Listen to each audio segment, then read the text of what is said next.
Doctor, disculpe, ¿puede visualizar la presentación? Correcto, comenzamos, preciosa. Ya, doctor.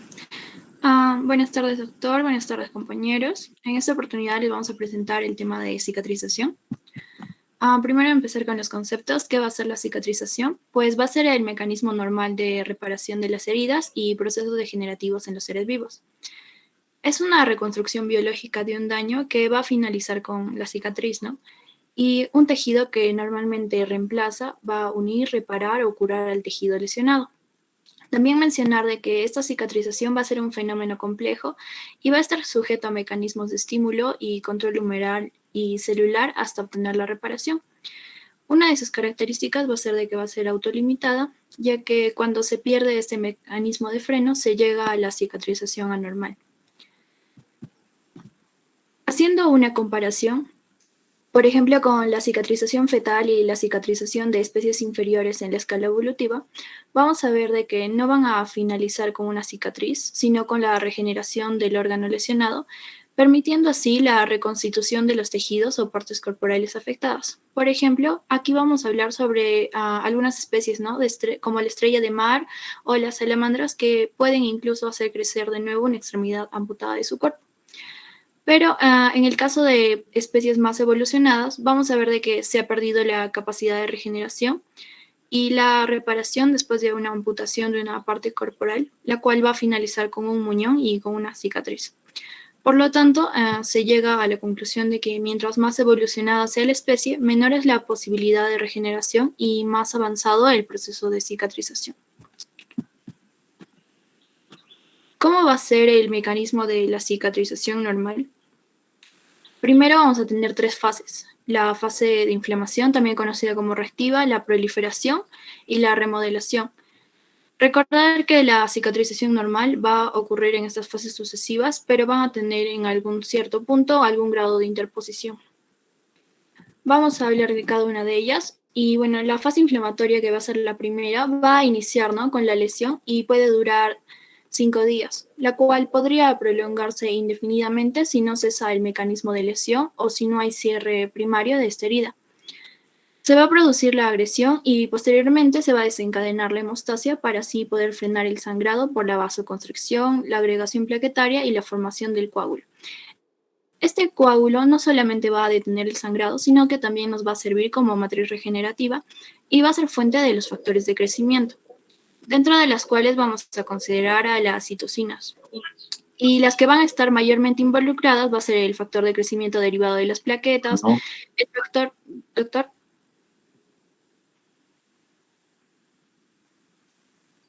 Continúa. El factor de crecimiento epidérmico, el factor de crecimiento fibroblástico y el factor de necrosis tumoral, junto con la interleucina 1 y el factor de crecimiento semejante a la insulina. Es así que también la cascada del complemento va a interactuar en esta fase inflamatoria, activando lo que serían los factores proinflamatorios C3A y C5A. Además de que, mediante la opsonización, este complemento va a ayudar a poder eliminar los microorganismos y por parte de los macrófagos. Se libera asimismo la bradicinina, que va a producir la vasodilatación y el aumento de la permeabilidad vascular. Pero aquí es donde intervienen las células y se van a manifestar por la migración al sitio de lesión de los neutrófilos, los cuales van a ayudar a limpiar la herida y van a retirar células muertas, también cuerpos extraños, bacterias y desechos. Y es así que durante las siguientes 24 a 48 horas va a pasar el dominio hacia los monocitos, que se van a diferenciar en macrófagos, y estos van a permitir que se liberen más factores de crecimiento para la reparación y continuar con la fagocitosis. La segunda fase va a ser la de proliferación regenerativa, la cual puede comenzar desde las 24 horas de la lesión y durar hasta 4 semanas, dentro de la cual vamos a encontrar 4 fenómenos, que van a ser la fibroplasia, la granulación, la contracción y la epitelización. La primera va a ser la fibroplasia, la cual en 3 a 5 días el grupo celular más abundante en la herida pasa a ser el de los fibroblastos. Estos se van a multiplicar por el estímulo de los factores de crecimiento y va a producir la matriz extracelular, dentro de la cual contamos con el ácido hialurónico, la fibronectina y el colágeno, la cual va a ser depositada en la herida, ¿no?, de manera desordenada. Y también tener en cuenta de que este colágeno va a ser el mayor componente de la cicatriz y va a ser principalmente producido por los fibroblastos y algunos queratinocitos. El siguiente componente de la fase de proliferación va a ser la granulación. Como podemos observar, el tejido de granulación, este va a ser característico de las heridas abiertas y va a tener la apariencia de carne viva. Va a ser intensamente rojo, brillante, blando y va a sangrar con facilidad. Su aspecto es la de nódulos o mórulas de 1 a 2 milímetros que van a crecer y van a rellenar la herida abierta. Este también va a estar conformado principalmente por capilares que van a proliferar de manera rápida en la matriz extracelular y a su vez va a ayudar a controlar la infección y va a crear un ambiente favorable para así poder cerrar la herida, ¿no? En la imagen de la derecha vamos a poder observar a una paciente con quemadura de tercer grado, ¿no? En la sexta semana, en la cual la flecha blanca va a señalar el tejido típico de granulación. Y bueno, la utilidad clínica que podemos resaltar es de que debemos conocer cuándo una herida está granulada, va a ser apta para ser cerrada o ser receptora de injertos de piel. Eso nos ayudaría a diferenciar. El siguiente componente de la fase de proliferación va a ser la contracción. Este va a tener la finalidad de disminución del tamaño de la herida abierta, va a ser menor en las heridas limpias y bien cerradas. Asimismo, va a poder llegar a tener significancia clínica y va a facilitar el cierre espontáneo tardío, pero va a producir deformidades por adherencias o bridas y a su vez va a limitar los movimientos articulares. Esta va a ser generada principalmente por los miofibroblastos, que van a ser células derivadas de los fibroblastos, pero que van a tener fibras de actina de músculo liso. Por último, vamos a tener la epitelización de la fase de proliferación, la cual va a estar producida por la migración de los queratinocitos del epidermis, que inicialmente se desplazan en una sola capa y luego de estar en continuidad van a crecer en sentido vertical formando de nuevo las capas epidérmicas. Esta epitelización va a ser el principal mecanismo de reparación en las quemaduras de espesor parcial, ya que los queratinocitos van a migrar desde los remanentes epidérmicos como folículos pilosos y papilas epidérmicas, las cuales van a estar presentes en la piel más profunda no dañada, ¿no? Por la quemadura, para así poder tapizar de nuevo el área quemada. Aquí vamos a tener un ejemplo de epitelización. Vamos a ver en la primera imagen un paciente con deformidad nasal. En la segunda, que se le va a realizar un retiro quirúrgico de las capas superficiales de la piel. Y bueno, posteriormente, una semana después, se ve que la cicatrización, se puede observar la cicatrización por epitelización y al final vamos a tener la cicatriz final principalmente por epitelización y contracción con mejoría de la apariencia y corrección de la deformidad inicial. La última fase de la cicatrización va a ser la remodelación o también conocida como maduración. Vamos a ver de que la cicatriz inicial va a ser eritematosa y elevada debido al crecimiento desordenado de los capilares y la matriz extracelular. Entonces se va a desencadenar un proceso de maduración que puede durar meses o incluso años, en el que el colágeno tipo 2 se va a reemplazar por el colágeno tipo 1 y se va a asemejar cada vez más a la piel sana, hasta poder convertirse en una cicatriz definitiva y estable. En el ejemplo que podemos observar, primero la paciente tiene cicatrices recientes después de un cierre primario de heridas faciales, las cuales van a estar activas, ¿no? Inflamatorias, también se pueden observar que están elevadas y en algunas áreas van a estar deprimidas por la contracción. Un año después, la cicatriz ya ha madurado por la fase de remodelación y se va haciendo menos visible. Por lo tanto, también podemos resaltar aquí de que el tiempo va a ser un buen ayudante en el tratamiento médico de toda cicatriz, ya que generalmente va a haber una mejoría progresiva. Sin embargo, ninguna cicatriz va a desaparecer completamente. Entonces, este va a ser el resumen, ¿no? Del proceso de cicatrización que hemos mencionado, que la fase de inflamación va a durar de 4 a 5 días, la de proliferación puede durar de 1 a 3 semanas y la de remodelación puede durar de 6 semanas a muchos años. Entonces, esta cicatrización va a ser un proceso complejo que no va a finalizar con el cierre de la herida o retiro de puntos de sutura. Aunque es autolimitado, puede durar meses o años y termina siempre con una cicatriz. Aquí es donde ahora vamos a resaltar las características de la cicatriz normal. Primero vamos a hablar de la autolimitación, la resistencia, la elasticidad, el color, la visibilidad y la falta de anexos. Primero, ¿por qué mencionamos la autolimitación? Ya que por mecanismos de autorregulación, la cicatrización va a finalizar en semanas, meses o años después de la anox inicial, como mencioné. Entonces, la persistencia de actividad cicatricial puede llevar a depósito abundante de matriz extracelular, de actividad inflamatoria y respuesta vascular, lo que nos pueden dar una cicatriz hipertrófica, incluso en queloide, que a veces crece indefinidamente y va a invadir a tejidos vecinos. Por otro lado, la otra característica va a ser la resistencia. Aquí tenemos que hablar que la mayoría de la fuerza tensil se va a lograr en las 3 primeras semanas después de la herida, llegando en el estado maduro hasta el 80% de la fuerza tensil de la piel normal. El uso de las suturas internas de soporte y también el uso de algunas cintas externas pueden disminuir el efecto del ensanchamiento de muchas cicatrices. Por otro lado, vamos a tener la elasticidad, ya que aquí hay que recordar que la piel normal es elástica. Por el contrario, la cicatriz suele ser dura, inelástica, contraída y en ocasiones puede producir retracción, depresión o hundimiento cutáneo y limitación de movimientos articulares cuando va a atravesar perpendicularmente pliegues de reflexión. El color, ya que la cicatriz en sus fases iniciales va a ser rosada debido a la respuesta inflamatoria y vascular, pero a medida que va a madurar se va a tornar menos roja y finalmente suele ser un poco más clara que la piel circundante. Con respecto a la visibilidad, pues como sabemos, en principio toda cicatriz se va a poder ver. Sin embargo, el grado de notoriedad variará de acuerdo a las circunstancias de cada caso, ¿no?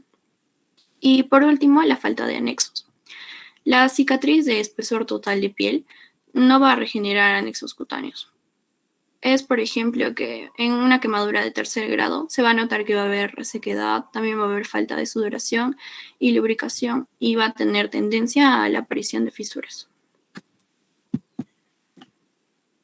Como complemento para poder hablar de los tipos de cicatrices, debemos hablar sobre las heridas, que van a ser las lesiones de uno o más tejidos del organismo con disrupción o pérdida de continuidad visible o no a simple vista, que va a desencadenar los mecanismos normales de respuesta defensiva y reparativa de la cicatrización. Es así que varios agentes físicos, químicos o biológicos pueden producir heridas de distintos tipos. Con respecto a los tipos de heridas, pues no va a existir una clasificación completa y plenamente satisfactoria, pero vamos a mencionarlas, por ejemplo, según su origen. Vamos a tener a las cortantes o punzantes, que van a ser las más conocidas, las cuales van a estar producidas por mecanismos de corte o pinchazo, ya sean por armas o vidrios. También las contundentes, las cuales van a estar producidas por golpes por instrumento romo y pueden acompañarse de lesiones subyacentes como fracturas. Las quemaduras, que es un tema total aparte que necesita mayor extensión, estas pueden ser producidas no por agentes físicos, químicos o biológicos y pueden generar heridas de espesor parcial o total de piel, con extensiones variables de superficie corporal. Por otro lado, las misilísticas van a estar producidas por proyectiles con capacidad de penetrar el organismo a distintas velocidades y con diferentes grados de daño directo y por difusión de fuerza cinética, dentro de los cuales vamos a tener heridas de proyectil de alta velocidad o fusil, heridas por esquirlas y estallido de pólvora, y las abrasivas o abulsivas, el cual su principal mecanismo va a ser la fricción o arrancamiento. Pueden producir desde pérdidas de espesor parcial de piel, como la escoriación o abrasiones, hasta abulsiones completas de piel o extremidades. Un ejemplo de abulsión sería el arrancamiento de cuero cabelludo por el uso de alguna maquinaria industrial. Aquí tenemos un ejemplo de una herida abrasiva de espesor parcial, una escoriación. En la primera imagen podemos observar de que tenemos una paciente que tiene una herida sucia por raspado al caer de una motocicleta, donde se han perdido las capas superficiales de la piel y en el centro hay herida estrellada por mecanismo contundente. Y algunas partículas del asfalto se adhieren fuertemente al área cruenta. Segundo, tenemos a la paciente que ya se le ha realizado el retiro quirúrgico de los contaminantes y se sutura la laceración irregular central, ¿no? Y finalizando tenemos la cicatriz, que se dio principalmente por epitelización, después de un periodo de remodelación de 18 meses. Aquí tenemos también otro ejemplo, pero en este caso va a ser una herida abrasiva de espesor total. En la primera imagen observamos una herida sucia por abrasión. ¿Por qué le mencionamos que va a ser de espesor total? Porque se van a llegar a perder todas las capas de la piel, como en este caso. Y se va a realizar también su cierre quirúrgico por primera intención, de la cual también vamos a hablar más adelante. Y finalmente va a llegar a una cicatriz después de un año. Otro tipo de herida, según el grado de contaminación, vamos a tener la herida limpia, la cual va a ser aquella que no está infectada. No va a tener reacción inflamatoria y, bueno, su posibilidad de infección va a ser baja, del 1 al 5%. La herida limpia contaminada va a ser una herida producida en condiciones controladas, pero que atraviesa tractos habitados por patógenos potenciales y va a tener una posibilidad de infección cerca al 10%.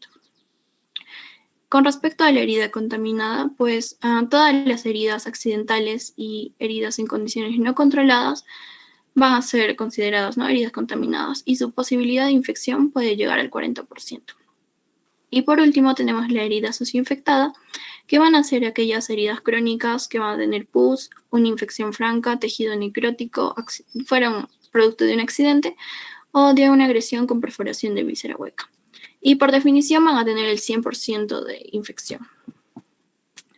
Ahora vamos a mencionar los tipos de cicatrización, dentro de los cuales vamos a tener el de primera intención, segunda, tercera y cuarta intención. Vamos a desarrollar cada uno de ellos, pero antes debemos hablar un poco sobre lo que mencioné, ¿no? La cicatrización de la herida. ¿Cuál es la diferencia de espesor total y de espesor parcial? La herida de espesor total va a ser aquellas heridas que inciden o destruyen todas las capas de la piel, y la de espesor parcial va a ser generalmente, como vimos en la imagen, heridas abrasivas y quemaduras con pérdida de las capas superficiales de piel, donde va a haber poca formación de colágeno y escasa contracción, pero va a tener secuelas leves. Entonces, los tipos de cicatrización. Por primera intención vamos a tener de que la herida es cerrada pocas horas después de su aparición, ya sea por suturas o adhesivos. Ese tipo de cicatrización va a seguir las etapas clásicas y va a dejar cicatrices de mejor calidad. Para que se pueda considerar de primera intención, debemos ver de que tiene que tener ausencia de infección de la herida, una hemostasia perfecta y un afrontamiento correcto de sus bordes. De segunda intención, también va a ser conocida como cierre por granulación.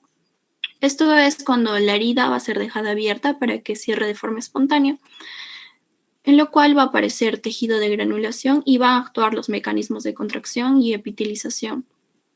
La fase inflamatoria, en este caso, va a tender a perpetuarse hasta que cierre totalmente la lesión. Y bueno, por razones obvias, el tiempo de cicatrización va a ser más prolongado, ¿no?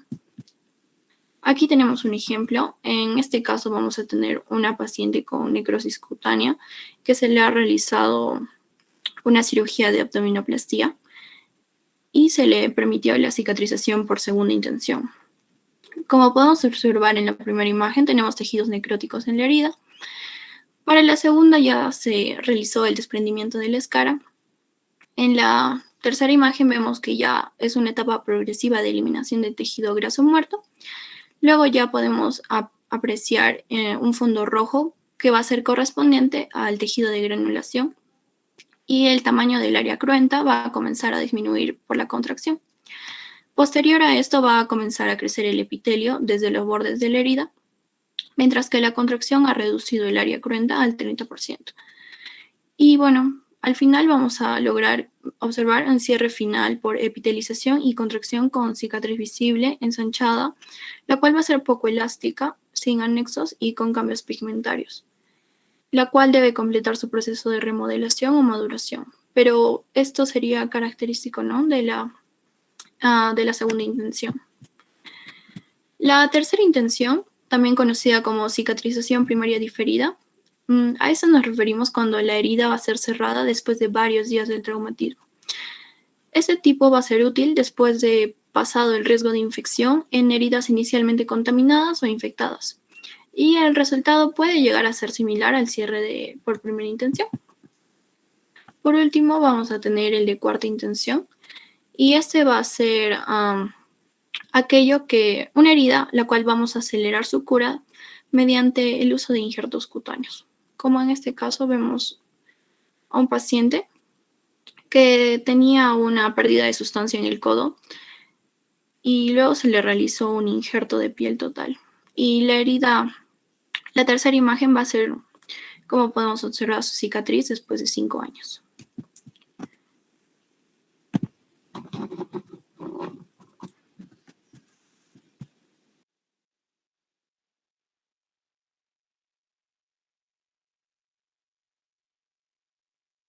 Ok, perfecto. ¿Se me escucha, doctor? ¿Me puede confirmar, por favor, si se me escucha?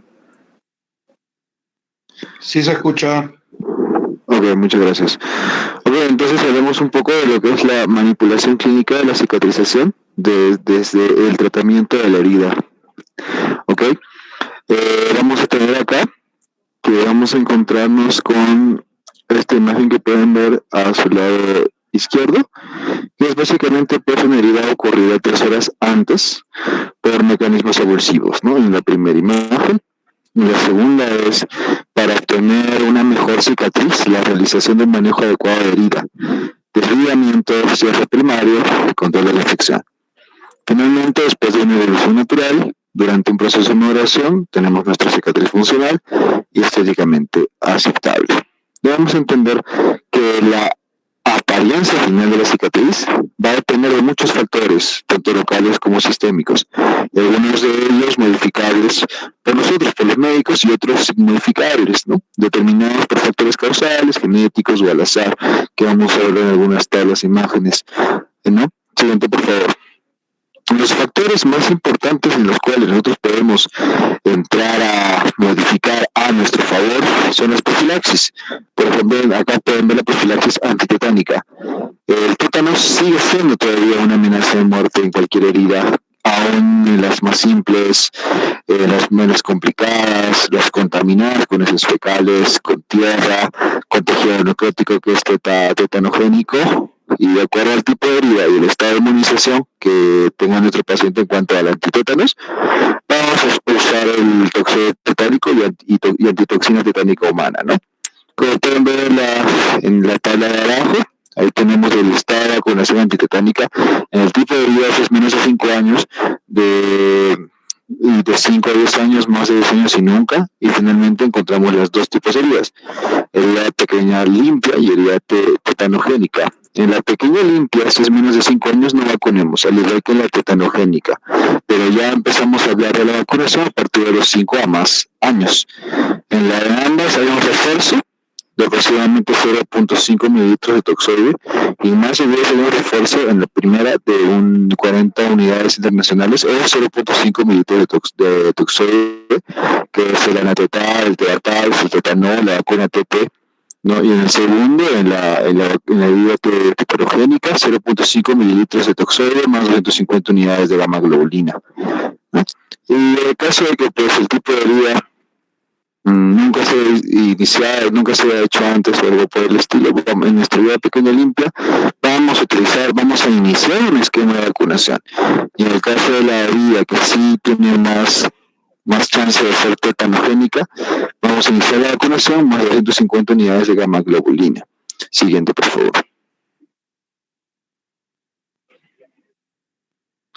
Muy bien, ahí tenemos, para conversar un poco del control de la infección, es importante el lavado de manos. Eso desde ya se recomienda con soluciones yodadas, clorexidina, alcohol antes de examinar a un paciente y evidentemente antes de iniciar cualquier procedimiento quirúrgico.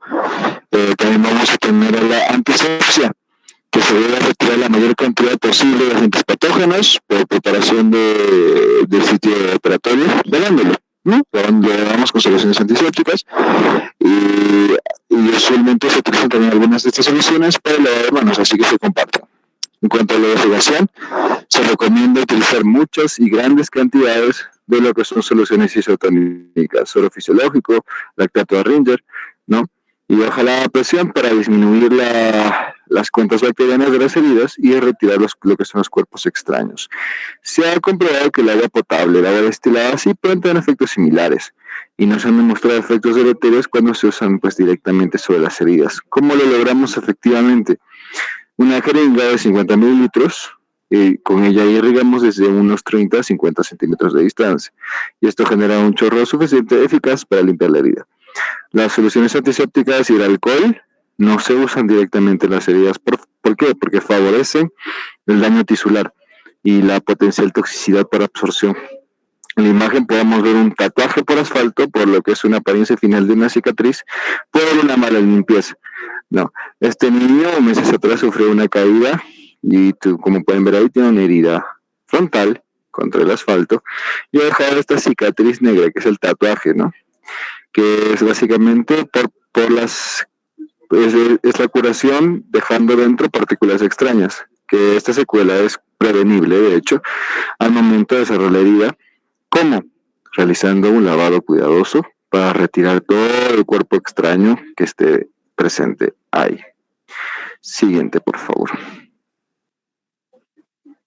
En cuanto a la profilaxis y tratamiento antibiótico, tenemos que las heridas limpias y limpiacontaminadas quirúrgicas deben ser sometidas lo que son a protocolos profilácticos con antibióticos preoperatorios media a 1 hora antes de la cirugía. ¿Qué antibiótico se recomienda por antonomasia? La cefazolina, ¿no? Dosis única, ¿por qué? Porque tiene un buen espectro y su inicio de acción, y también tiene un buen inicio de acción, niveles séricos y duración.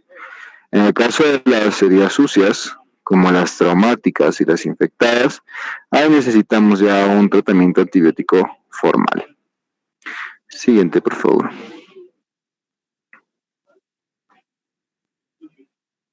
El desbridamiento también es una porción muy importante para que nosotros podamos llegar a una buena cicatrización. Consiste en retirar los tejidos no vivos o infectados de una herida para facilitar lo que es el proceso de cierre, ¿no? Disminuye las posibilidades de la infección, permite cicatrización. Puede hacerse así de 2 maneras, quirúrgicas y de curaciones excesivas. Y en algunos casos vamos a utilizar agentes tópicos enzimáticos como la colagenasa o conocida comúnmente como el Iruxol. Hay otro tipo de consideraciones que es el uso de moscas, que son el uso de moscas, ¿no? Que se supone que la magoterapia está creada en ocasiones especiales, se aplican directamente para la herida, pero son costosos, no están disponibles en el país. También hace falta la demostración científica de la efectividad y utilidad, así que nada más una consideración de controversia. Siguiente, por favor.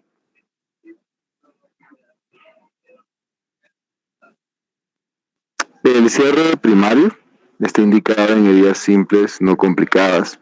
Siempre que sea simple e indicado, siempre que sea simple e indicado, siempre que se pueda una herida debemos cerrarla antes de las 6 horas de ocurrida. Y en algunos casos, por razones logísticas o médicas, se hace necesario poder esperar más tiempo, ¿no? Muchas heridas pueden cerrarse después de 6 horas, dadas las circunstancias, y siempre y cuando tengan la indicación, y que siempre y cuando también se traten adecuadamente en ese momento. Y algunas heridas que van a tener que permanecer abiertas por días o meses, que también se podrían llegar a beneficiar con el cierre primario diferido. En el caso de lo que son las mordeduras, ahí podemos ver de hecho a un niño que ha sufrido una mordedura. En el caso de las mordeduras de animales o de humanos, algunas heridas irregulares y sucias, traumas misilísticos, podemos cerrar previamente si se convierten en heridas limpias por nuestro propio lavado exhaustivo y nuestro propio desbridamiento adecuado. Pero este tipo de lesiones no es importante la sutura, sino el diagnóstico y la terapia adicional, o sea, la terapia básica, antibióticos, lavado, profilaxis, tétanos, etcétera, etcétera, etcétera. Dentro de nuestra imagen podemos observar a un niñito, y de hecho, aunque todavía se encuentra en controversia el cierre primario de las lesiones en este caso, en general se pueden suturar cuidadosamente después de convertirlas, después de limpiarlas, después de desbridarlas, después de lavarlas, ¿no? Después de administrar antibióticos. Entonces, con esta técnica las cicatrices pueden ser mejores que las obtenidas permitiendo el cierre por segunda intención. Siguiente, por favor. Aquí tenemos una segunda imagen que es de una herida facial extensa. Vemos que hay pérdida de lo que es el tejido del párpado, vemos que hay una pérdida también de lo que es la anatomía del labio superior.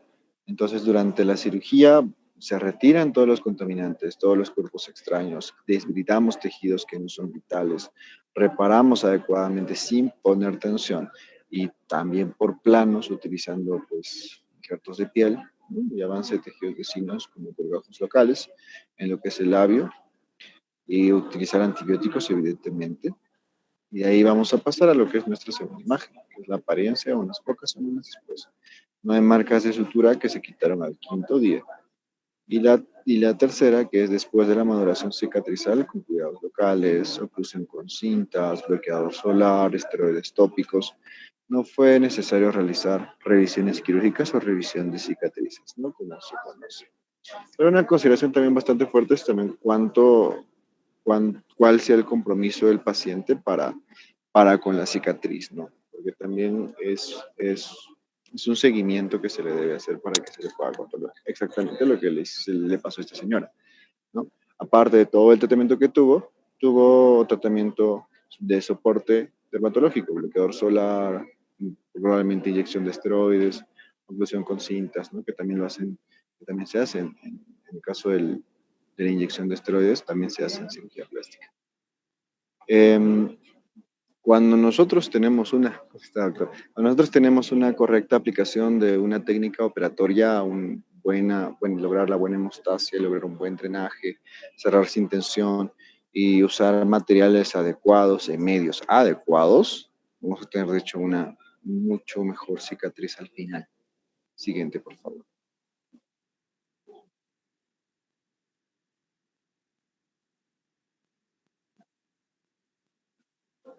Ok. En cuanto al aporte de oxígeno, el aporte de oxígeno pues es un tema bastante controversial. Se dice que sí, que las cámaras hiperbáricas, que las, el oxígeno también desde afuera puede ayudar al paciente, ¿no? Pero también puede tener un tipo de efecto tóxico, ¿no? Desde vista teórico puede ser efectivo, ¿no? Inhalamos oxígeno sistémico en cámara hiperbárica, teóricamente puede funcionar, pero también recordemos que hay radicales libres de oxígeno que pueden ser tóxicos para nosotros, ¿no? Y esto puede generar eventuales complicaciones. Entonces, no se recomienda su uso rutinario, pero hay reportes anecdóticos de que se puede. Pero asegurar en nosotros la circulación sanguínea adecuada a los tejidos de la herida y retirar todos los cuerpos extraños o tejidos no vitales es más que poner una fuente de oxígeno exógeno. De esta manera es que nosotros garantizamos el aporte del mismo. El oxígeno es necesario para la angiogénesis, para la epitelización, para la formación de colágeno, la destrucción oxidativa de bacterias, ¿no? Eh, pero y como dice el final, ¿no? También debemos reponer bien lo que son los glóbulos rojos por transfusión y cuando tengamos las heridas a tensión, vamos a tener una pobre perfusión capilar y poco aporte de oxígeno que lleva a la necrosis y la dehiscencia. Pero como les digo, el aporte de oxígeno es un tema todavía de controversia. Siguiente pregunta.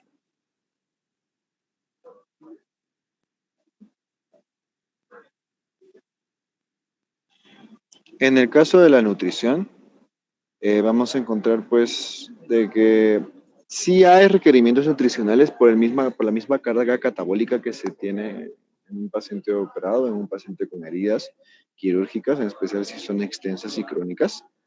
Entonces, este círculo catabólico lo puede llevar a la muerte si no rompemos esta destrucción con nutrición adecuada. Entonces, una reparación cicatrizal consume energía. Ergo, necesita proteínas estructurales, por lo que el aporte calórico y proteico tiene que ser abundante. Um, Aunque hay múltiples creencias populares de que, de que con respecto a la alimentación durante la fase de la cicatrización puede superar y mejorar todo el outcome del paciente, no se conoce evidencia científica. Entonces, solo son mitos. Sí, ahí tenemos también el microambiente favorable a los procesos cicatrizales. Tenemos de que no se puede hacer cierre primario, entonces tratemos de mantener la herida abierta, ¿no? ¿Por qué? Porque mantener un ambiente húmedo en las heridas con apósitos, cremas de base, en base a pretolatos o vaselina y oclusiones de distinto tipo con láminas impermeables de plástico, semipermeable, geles, nos podría ayudar muchísimo mejor a que cicatrice mucho, a que cicatrice bien. Un ambiente húmedo cicatriza mejor en menos tiempo que las cicatrices o las heridas que se dejan de secar al aire. Siguiente, por favor.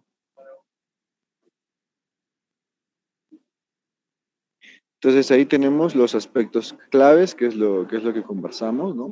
Manipulación clínica, profilaxis antitetánica, control de las infecciones, lavado de manos, antisepsia, irrigación, profilaxis, tratamientos antibióticos, desbridamientos, eh, cierre primario siempre que sea posible, con la mejor técnica posible, cierre primario diferido siempre que sea posible, con aporte de oxígeno. En el aporte de oxígeno también es muy necesario que nuestros pacientes que tengan heridas dejen el cigarrillo. El cigarrillo evita que las heridas se remuevan.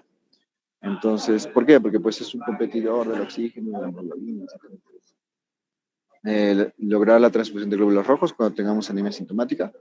El oxígeno sistémico está todavía, se puede hacer, pero está todavía en controversia, pero mucho más está en controversia el oxígeno hiperbárico. En el caso de la nutrición, aporte calórico adecuado, proteínas, vitamina C para evitar la vitaminosis y oligoelementos. Y lograr un microambiente favorable. Cuando no es posible hacer un cierre primario, curación oclusiva por cualquier método. Siguiente, por favor. Aquí hablamos de la manipulación quirúrgica de la cicatriz establecida. Siguiente, por favor. Ahí tengamos en cuenta de que ya que tenemos este proceso de remodelado que nos ofrece una mejoría notable a la apariencia de la cicatriz, el mejor momento que tengamos nosotros para decidir sobre una cirugía correctiva es una vez ya esté la secuela cicatricial, ¿no? Y se pase el tratamiento, el tiempo prudencial de maduración. Pero en caso de que tengamos pacientes con evidencia objetiva, ¿no? De deformidad o de defecto de la técnica que se hizo, y no se espera una mejoría en cuanto a la maduración, entonces se indica de una vez una cirugía correctiva inmediata. Y ahí de hecho podemos notarlo. Esa es una cicatriz muy visible y con cambios de coloración en la frente de una paciente accidentada por un accidente de tránsito. El trayecto es semicircular, crea efectos, como pueden ver ahí, en puerta de trampa. Entonces le falta el retiro también de lo que son los cuerpos extraños, por eso tiene a un costado un granuloma que parece tatuaje. En la segunda imagen pueden notar que por cirugía se rectifica lo que es el trayecto circular y lo liso del tejido, ¿no? Se retira el granuloma, los cuerpos extraños, que con cuerpos extraños no nos refiramos pues a algo grande, algo que nota que genera un grupo, sino cuerpos extraños de arena, asfalto, ¿no? Son esas partículas extrañas. Y finalmente, pues, una mejoría notable se puede observar frente a la primera y la última imagen, varios meses después de lo que es la cirugía revisión cicatrizal. Estos son revisiones cicatrizales y también vamos a hablar de ellos. Siguiente, por favor. Y justo aquí está, ¿no? Cirugía para corrección de cicatrices o revisión de cicatrices. Hay un mito popular, todavía inclusive en el gremio médico, que dice que las cicatrices se pueden desaparecer de manera milagrosa, ¿no? Se alimentan, los medios de comunicación lo hacen también, pero no existe, nunca ha existido la posibilidad de borrar completamente ninguna cicatriz. Podemos utilizar una terapia secundaria, una terapia de apoyo para que se pueda lograr hacer menos visible. Entonces, hay varios recursos técnicos que se conocen, en especial con el nombre de revisión de cicatrices, donde sí se obtiene una mejoría significativa en casi todos los casos. No podemos decir que de lo que estaban se mejora demasiado el resultado. Ahí tenemos una revisión de cicatriz facial después de lo que fue un accidente de tránsito, ¿no? En la segunda foto tenemos un diseño, así es como se planea una revisión de cicatrices, entonces con marcas de tinta de la piel se hace la revisión, se rectifica trayectos circulares, podemos hacer plastías en B, que también lo vamos a ver, acumulación de líneas de tensión, etcétera, etcétera. En la C tenemos lo que es la mejoría clínica después de 3 meses. Comparando con la primera, eso es demasiado. Y la D, que es la más bonita, mejoría adicional después del proceso de maduración, 1 año más tarde, ¿no? Ahí tenemos lo que son los procedimientos para hacer, de hecho, estas revisiones de cicatrices, ¿no? Pueden notar ahí que en la primera es la resección, que es el mecanismo de una herida limpia en condiciones quirúrgicas, se reinicia el proceso cicatrizal más controlado y mejoría de la cicatriz final. Indicaciones: cicatrices por defectos de técnica, dehiscencias, infecciones, cierres por segunda intención. Y en el caso de cicatrices irregulares se encuentran trampa, como vimos anteriormente, oreja de perro, hipertrófica, queloide, y frecuentemente mucha mejoría. En el caso de la zetaplastía o la W plastía, tenemos que el mecanismo es un efecto acordeón, interposición de tejidos sanos en la zona retraída. Indicaciones: cuando tengamos bridas, retracciones en tejidos sanos en la vecindad y resulta una mejor función, puede notarse menos a primera vista. La desmabración, que es un mecanismo de cicatriz por epitelización, que lleva a aplanamiento, son las irregularidades superficiales y uniformidad en coloración. Indicaciones: lo contrario, que haya irregularidades en contorno y coloración, como son las cicatrices del acné. Resulta en aplanamiento. Y la expansión tisular, que tiene un mecanismo de un inflado seriado con suero para aumentar el tejido sano que reemplaza la cicatriz en otra cirugía. Indicaciones: cicatrices extensas con pérdida tisular como la alopecia y cicatrices faciales por quemaduras. Y resulta hecho un reemplazo de la cicatriz por tejido normal crecimiento. Siguiente, por favor. Tenemos luego la lipoinyección o liposucción, que el mecanismo es injertos de grasa y células progenitoras de tejidos en zonas deprimidas, retiro de tejidos redundantes, indicación: cicatrices deprimidas y lipomas post-trauma, y el outcome es un buen relleno, un aplanamiento según sea el caso. En los injertos de piel, el mecanismo es la liberación de retracción y cobertura de un área de cruenta con injertos, con indicaciones de las retracciones, bridas y ectropiones, y tiene un outcome de liberación de bridas, una mejoría de la apariencia y una mejoría funcional. Y finalmente, en el caso de los colgajos y la microcirugía, tenemos que el trasplante de tejido de zonas sanas a zonas cicatriciales para anastomosis vasculares es el mecanismo principal por el cual se realiza el proceso.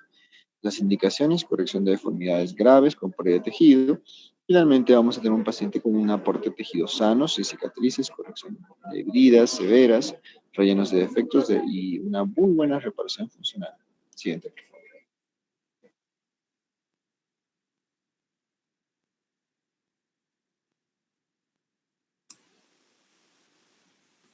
Bien, continuamos con la revisión de los resultados de la revisión de la cicatriz, ¿no? Normalmente uno de los motivos de consulta más frecuentes por lo que vienen los pacientes es de borrar la cicatriz, pero en ningún caso pues se puede esperar la desaparición completa de esta. En cambio, pues podemos esperar alguna mejoría, ¿no? Que los pacientes pueden notar una mejora de la cicatrización de manera satisfactoria.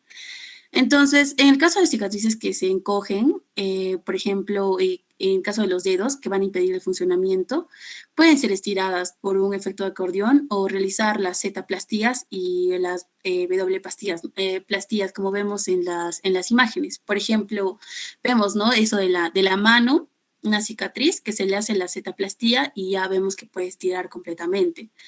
En el caso de la cara, las cicatrices que van a ir en contra de las líneas de expresión pueden mejorar.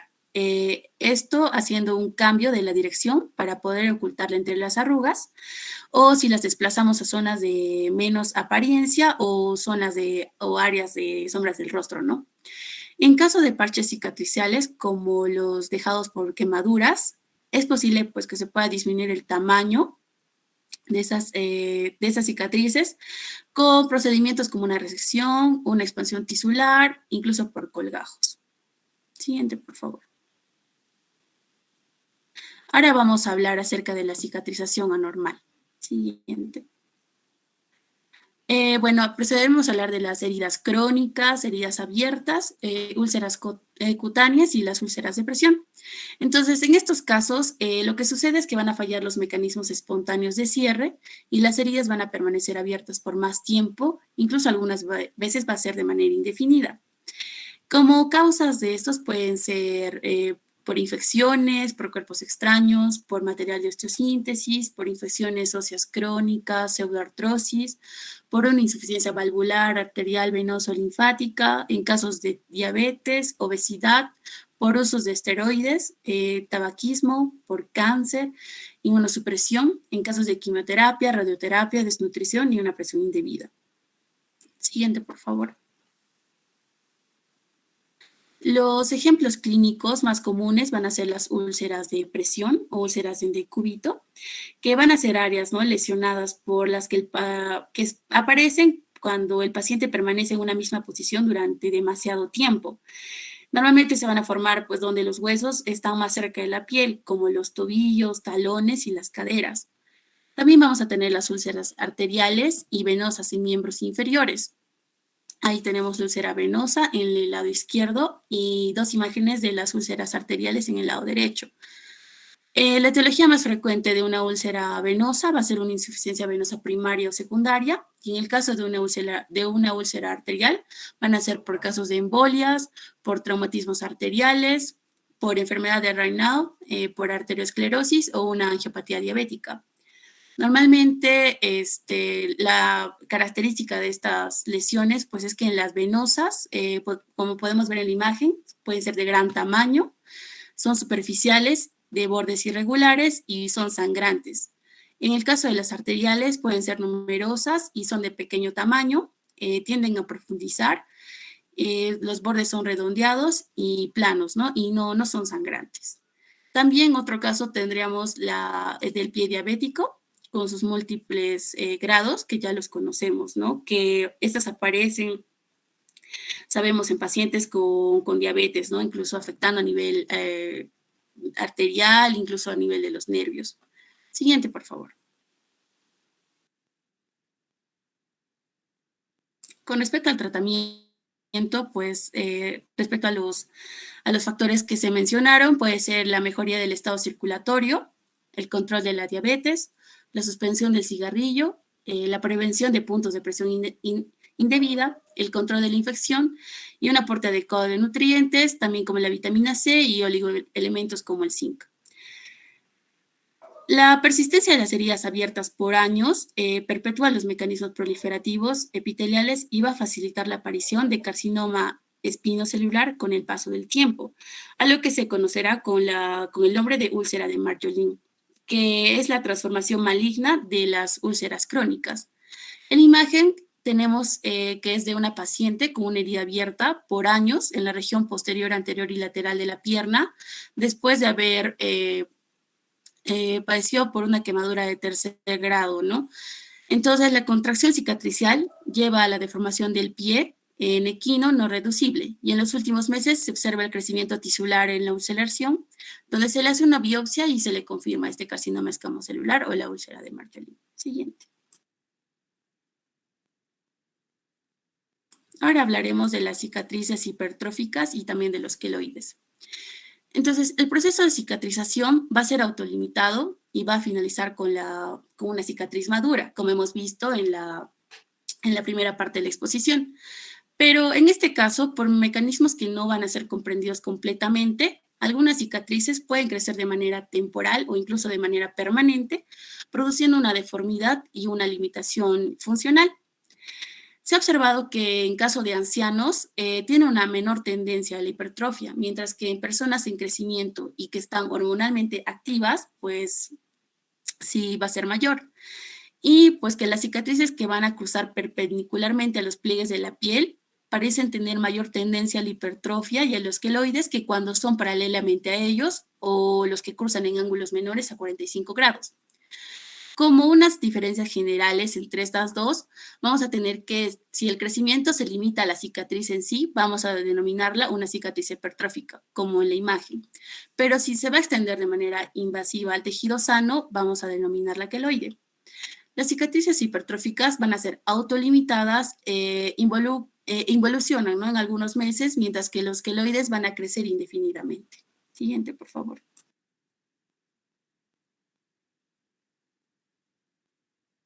Acá tenemos un cuadro donde nos habla acerca de los tipos de cicatriz, las características y su maduración.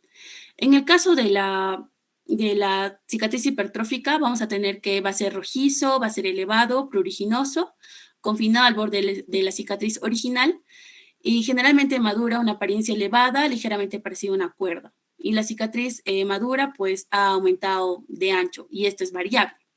Con respecto a su maduración, aumenta de tamaño rápidamente durante los primeros 3 a 6 meses, y después de una fase estática, retrocede. La maduración completa se da en aproximadamente 2 años.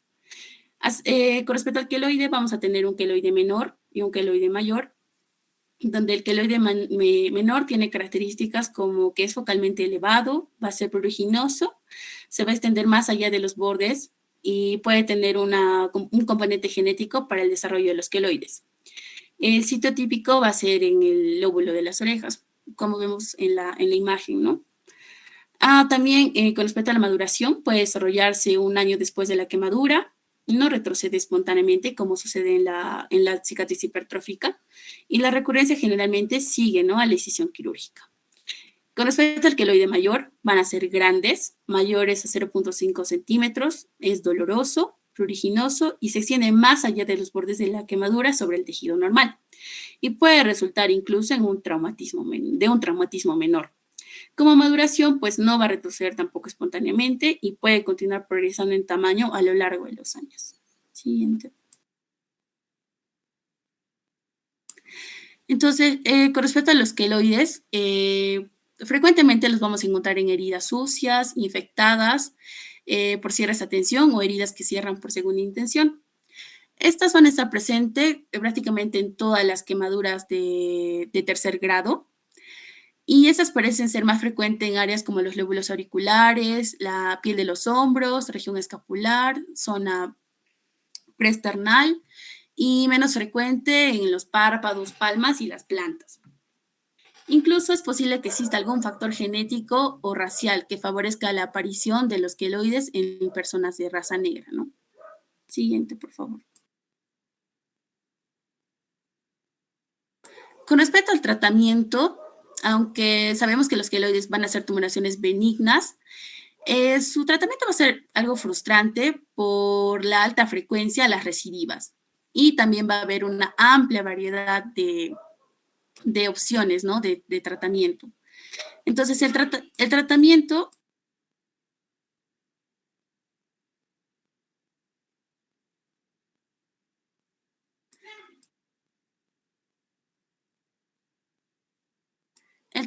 es múltiple y va a involucrar más de una terapia que vamos a ver más adelante. Entonces, los métodos más conocidos y los efectivos van a ser la excisión quirúrgica, la aplicación de esteroides intralesionales y las láminas de silicona en gel y la presoterapia. Podemos ver en la imagen de arriba en la imagen A, vemos un queloide después de un trauma menor por una perforación o por un piercing auricular. En la imagen B, la paciente se le realiza una resección quirúrgica de la lesión que tiene una alta tendencia a la recidiva. Entonces se le utiliza una medida complementaria que va a ser la oclusión con una lámina de silicona en gel. Y en la imagen C vemos la presión moderada permanente por meses sobre la zona operatoria y que parece disminuir la posibilidad de una nueva lesión, una recidiva. Siguiente. Entonces, hablemos de la excisión quirúrgica de los queloides, que va a ser la medida más frecuente, la más usada, pero van a ser aquí comunes las recidivas, ¿no?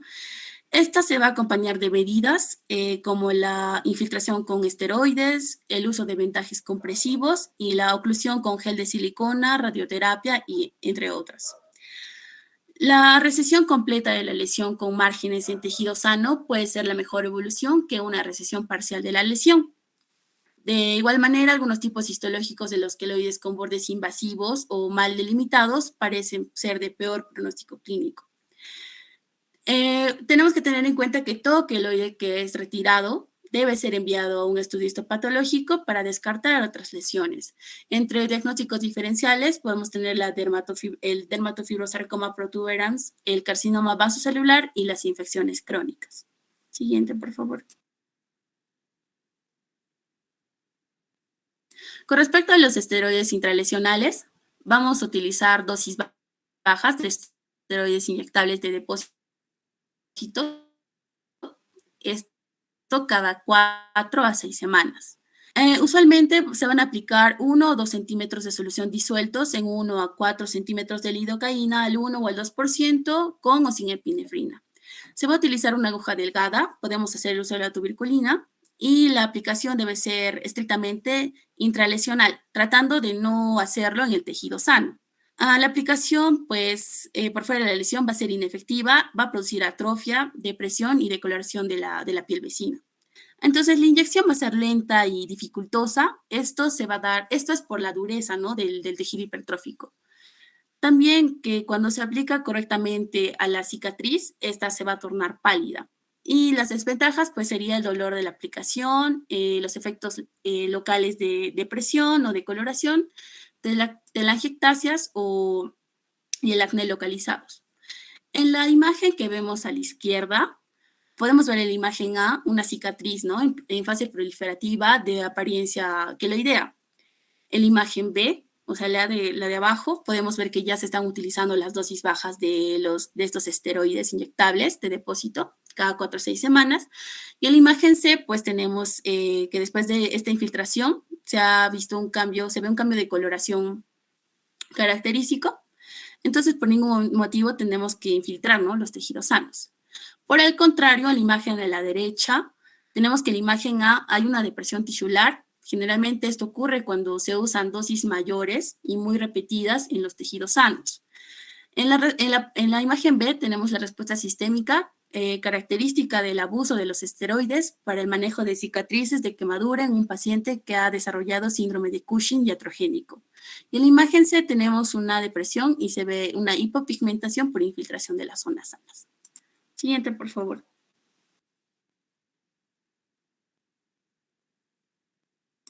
Tenemos el uso de la silicona gel en láminas, que estas van a ser láminas blandas, gelatinosas, de silicona de diferente espesor y dureza. Estas son reusables y algunas son autoadherentes a la piel, ¿no? Y otras se fijan incluso con cintas o prendas de vestir. Se desconoce el mecanismo de acción de estas bandas, pero es posible que tenga que ver con los cambios en la tensión del oxígeno en la piel. También con una disminución de las fuerzas multidireccionales de tensión y pues, que mantiene la cicatriz húmeda y por la aplicación de presión directa. Esta se tiene que usar de forma continua durante meses. También tenemos el uso de cintas de papel poroso, que son de utilidad clínica, ya que parece que disminuyen la posibilidad de un ensanchamiento, una hipertrofia cicatricial. Estas se utilizan de 3 a 12 meses de manera continua con un cambio diario o interdiario. Sus mecanismos de acción va a ser que tengan que ver con la disminución de la fuerza de tensión sobre la cicatriz, la disminución de la exposición solar y el efecto oclusivo similar a la silicona. Como podemos ver en la imagen, ahí, ¿no?, vemos que se le ponen estas cintas de papel poroso, el microspor, y vemos una mejoría de la cicatriz. Siguiente, por favor.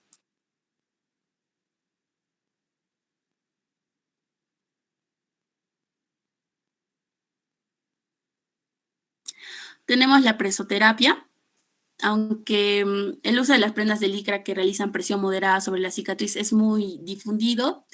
Faltan estudios que nos demuestren, ¿no?, su efectividad en el tratamiento de las cicatrices, y su desventaja pues sería la falta de adherencia al tratamiento, los costos, el prurito, la sudoración, el calor y las molestias locales. Estas van a estar indicadas principalmente en pacientes que sufren quemaduras.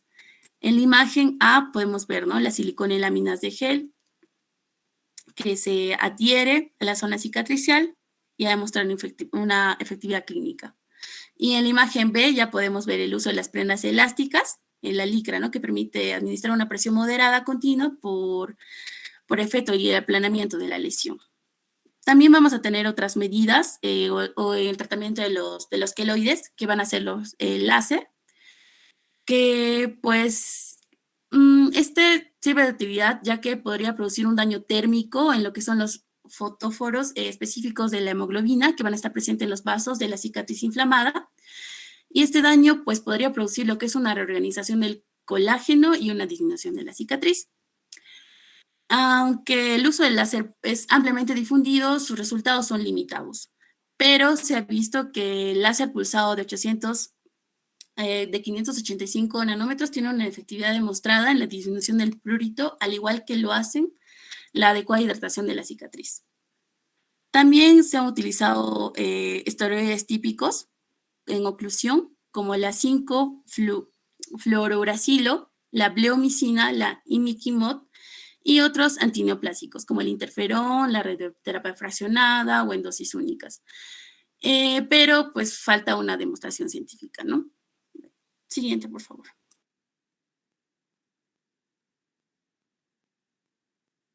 Finalmente tenemos a los agentes tópicos. Es demostrada la utilidad de los agentes humectantes e hidratantes que disminuyen el dolor, el prurito y la sensación de tirantez de las cicatrices, sin que sea claro su efecto sobre la apariencia cicatrizal. Tenemos que los esteroides tópicos en cremas o en oclusión sobre la modulación de las cicatrices, pero estas no tienen una evidencia, ¿no?, de su efectividad. También tenemos que la gran oferta, ¿no?, de productos de mostrador que desaparecen las cicatrices, pero tampoco va a haber una evidencia científica, ¿no?, que sugiera la efectividad. Por otro lado, tenemos a los antisolares, que pueden disminuir la frecuencia de cambios de pigmentación, en especial en heridas abrasivas, de espesor parcial y quemaduras de segundo grado. Entonces, sí, este sí tiene efectividad. Finalmente tenemos el masaje continuo, de 5 a 10 minutos, varias veces al día, con la finalidad de disminuir la altura de la cicatriz. Siguiente. Eso sería todo. Muchas gracias.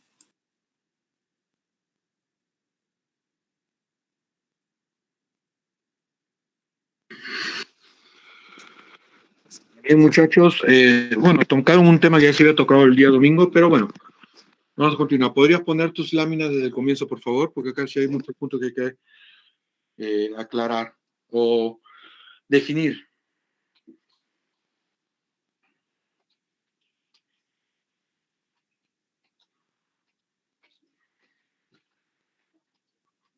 Ya, bueno, la cicatrización, ya, esas definiciones. Avanzamos a las partes de fases de la cicatrización. Ya. Cuando ustedes, o cuando lean otros libros, ustedes van a encontrar que la cicatrización tiene 4 fases. Y otros libros que la cicatrización tenga 3 fases. Entonces, lo que tenemos que hacer definitivamente es poner claros nuestros propios conceptos. Entonces, vamos a tomar los conceptos que ha dado su compañera. Entonces, la cicatrización va a tener 3 fases. La fase inflamatoria, proliferativa y de remodelación. Los tiempos, vamos a tomar también lo que dice su compañera, porque hay otros tiempos, dan hasta 7 días, de 4 a 7 días, de 2 a 7 días. Entonces, lo ideal es tener conceptos ya definidos, para no estar en lo que no, este libro me dijo una cosa, este otro libro dice una cosa. No, en esta clase definimos nuestros conceptos.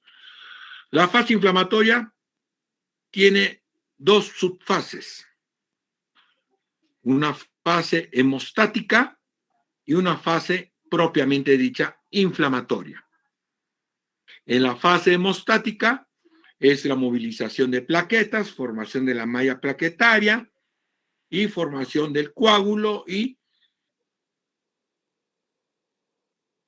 cierre o tapado de la hemorragia. Por eso es hemostática. Y en la fase de inflamación salen todos los leucocitos, los macrófagos, y empiezan a tratar de limpiar la herida para la siguiente fase. En esta fase de inflamación intervienen varias citoquinas, varios factores de crecimiento, varios factores inflamatorios para poder limpiar esa herida. Punto muy importante, que no me parece que lo hayas mencionado, pero si lo has mencionado, me lo recalcas. En esta fase es muy, pero muy importante la función del oxígeno. En esta fase el oxígeno es un elemento muy importante para la limpieza de la herida. Ya es como un antibiótico natural. Impide la proliferación de bacterias mediante el oxígeno. ¿Ya? Y un punto seguido es, por eso es que muchas veces confiamos bastante en la cámara hiperbárica, que lo mencionaron al final, que confiamos, que lo ponen dudoso, sí, pero hay varios estudios que se han demostrado que da una muy buena evolución o una buena ayuda en heridas infectadas, en heridas contaminadas, especialmente en pie diabético. ¿Ya? Entonces, el oxígeno es un elemento muy importante en esa fase de inflamación. Correcto. Entonces, fase inflamatoria de 4 a 5 días, desde el primer día, por si acaso, desde el primer minuto de realizar la lesión hasta el cuarto a quinto día. No que es del cuarto a quinto día la fase inflamatoria, es desde el primer día hasta el cuarto o quinto día. Generalmente las primeras 24 horas es la fase, principalmente la fase hemostática, y hasta el cuarto o quinto día ya viene la fase inflamatoria. ¿Alguna pregunta, duda sobre eso? ¿O aclaración? No, perfecto. Ahora, segunda fase, la fase proliferativa. En la fase proliferativa, sí vemos la fibroplasia, la neovascularización que nos lleva a formación del tejido granulación. Nos vemos a la epitelización y vamos a la contractura de la herida. ¿A qué se debe la contracción de la herida? Se debe principalmente a que también dentro de estos fibroblastos también tenemos miofibroblastos. Bueno, acá está. Y esos miofibroblastos hacen una función de resorte o de tensión sobre la herida que nos conlleva a que esta herida se vaya cerrando o disminuyendo su superficie. Por eso son los miofibroblastos los que nos dan esta característica. Los fibroblastos construyen una matriz extracelular en base a la matriz que ya construyó las plaquetas. Y en esta base de matriz celular o extracelular empieza el crecimiento del epitelio vascular o la neoformación de vasos, formándose un tejido de granulación teniendo como sustento la matriz extracelular formada por los fibroblastos. ¿Ya? Y finalmente los queratinocitos empiezan a migrar desde las zonas sanas, empieza a querer avanzar hacia la herida. ¿Esto cómo lo vemos? Lo vemos cuando nosotros nos hacemos una herida X y por ahí dijimos, en algún momento vimos un paciente o algún familiar que dijo, no quiero que la suturen, y vemos que los bordes de la herida, que en un momento eran casi angulados o tenían un ángulo de 90 grados, empieza a hacerse cada vez menos angulado y se empiezan a hacer más redondos.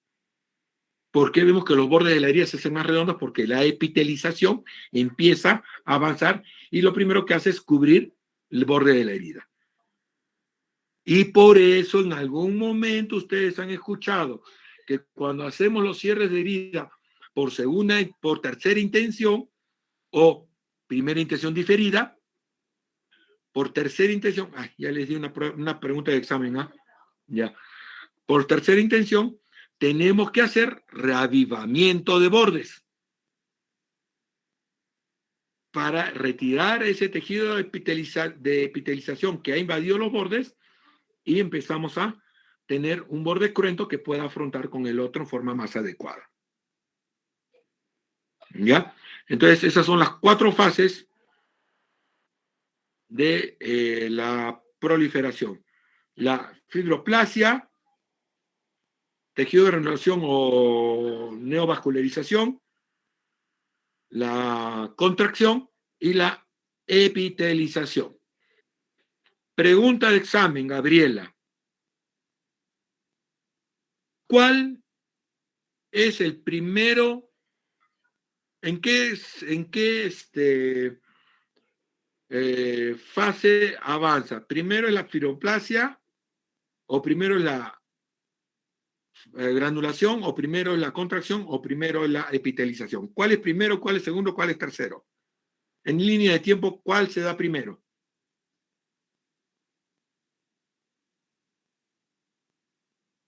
La fibroplasia, doctor. Ya. ¿Alguien me dice lo mismo? ¿Me dice lo contrario? ¿O están como en el Congreso, ¿cómo se llama? Abstención.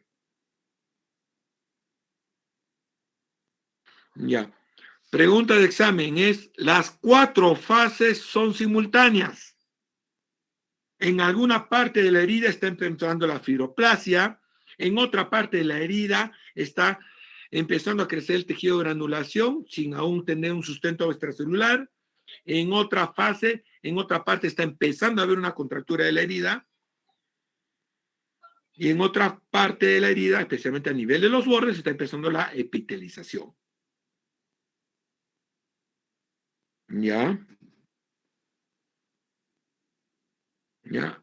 Hay interposición mayor en la fase de proliferación. ¿Ya? Las 4 subfases sí se interponen. Acá tú aclaraste el punto que la cicatrización normal ocurre en fases sucesivas en un grado de interposición.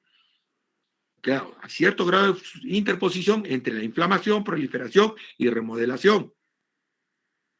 Pero en la parte de subfases de proliferación, todas ocurren interpuestas.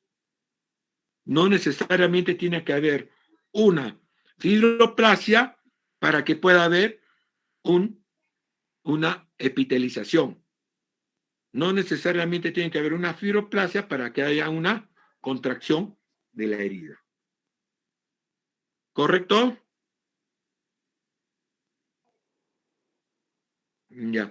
Ahora, en la fase de maduración, ya. Tomemos los puntos que dura de 6 semanas a años. Generalmente 24 a 48, no, de 12 a 24 meses. Pero como lo han explicado bien, avanzan las láminas. Como lo han explicado bien, esta fase de remodelación es la que va poco a poco modificando la cicatriz, ¿ya? Y esta cicatriz se va mejorando generalmente. Y bueno, ya han hablado de lo cuando una cicatriz no mejora, ¿no? ¿Ya? Entonces, esta es la parte muy importante. Esto es lo que lo tienen que tener en la mente para poder explicar por qué la evolución no va bien o la evolución va mal. ¿Ya? Avanza. Ya. Esta es una característica, entonces, esto es una parte muy importante, que una cicatrización normal es autolimitada, presenta resistencia, elasticidad. La cicatriz ya normal sí tiene cierto grado de elasticidad, a diferencia de una cicatriz hipertrófica o una cicatriz queloide, que no tiene nada de elasticidad, por si acaso. ¿Ya? Bueno, la coloración va variando la visibilidad teóricamente va mejorando y la falta de anexos depende bastante de cuán profunda ha sido la lesión. ¿Ya? Porque hay lesiones, por ejemplo, quemaduras de segundo grado, en que hay cicatriz, pero hay anexos, por si acaso.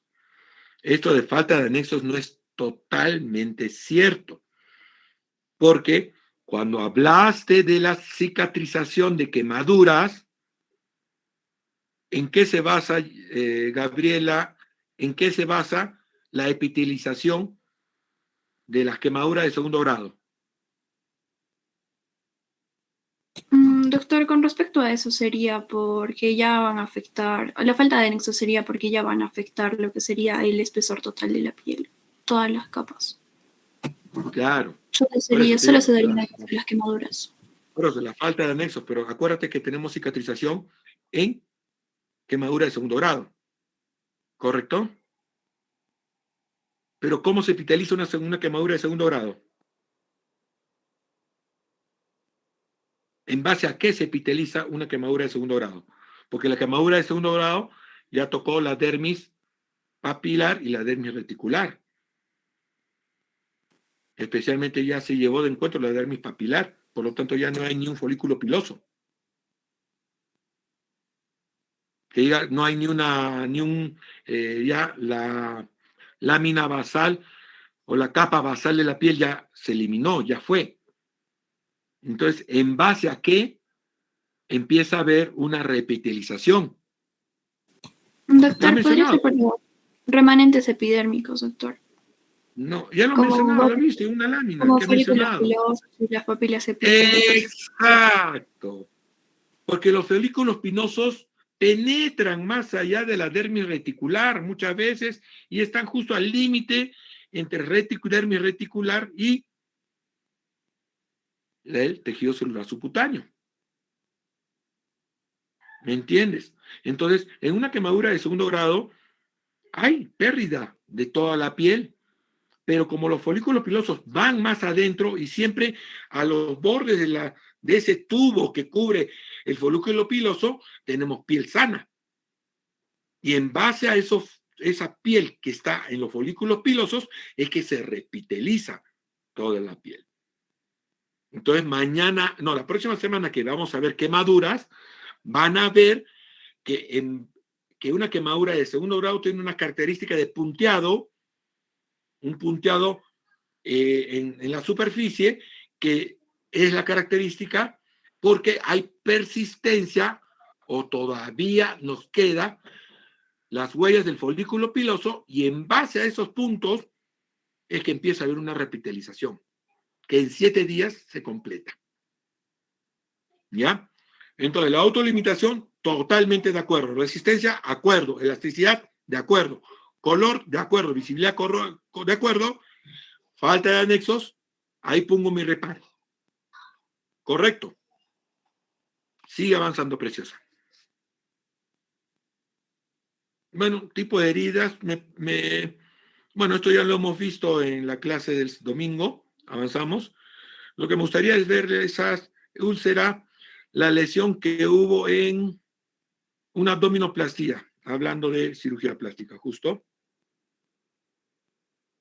Acá, esta herida de abdominoplastía. Acá es donde podemos ver muy bien lo que son las fases de la cicatrización y especialmente, miren la herida inicial, la A, la herida cuando ya han hecho una esquerectomía, la B,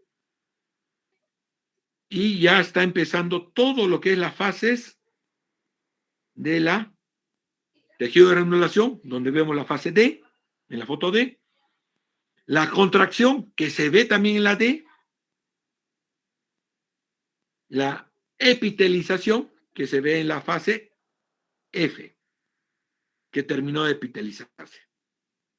Entonces, este es un muy buen ejemplo de ver todas las fases in situ o en vivo del proceso de cicatrización. ¿Ya? Uno de los puntos que tenemos unos conceptos que realmente hasta ahora no encuentro un dato real de un libro, aunque en algún momento leí que una herida mayor de 3 centímetros de diámetro, se va a tener tendencia a convertirse en una herida crónica. Porque la capacidad de epitelización de una herida es de 2.5 centímetros. ¿Ya? Eso tomarlo en cuenta para cuando vean una herida, especialmente que son esfacelaciones, en las cuales uno pueda decir, ah, no, esto va a cicatrizar en forma espontánea, o vamos a decir, no hay otra que poner injerto de piel. ¿Correcto? Ahora, por último, hablando ya de cicatrices, de cierre de heridas, hablaba bastante del cierre diferido. Acordate que el cierre diferido de la herida es un cierre por tercera intención. Una primera intención diferida es igual a un cierre por tercera intención. Correcto. Ya, porque en algún momento les puedo preguntar en el examen, un cierre por primera intención diferido es igual a un cierre por tercera intención. La respuesta es verdadero. ¿Correcto? Listo. Continuamos con las exposiciones.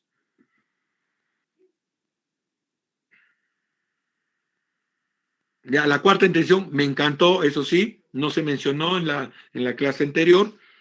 Justo hace poquito le había conversado con los compañeros que estaban en prácticas cuando les hablé de tercera intención y les comenté que ya hay una definición de cuarta intención cuando se cierra con injerto de piel. Avanzamos.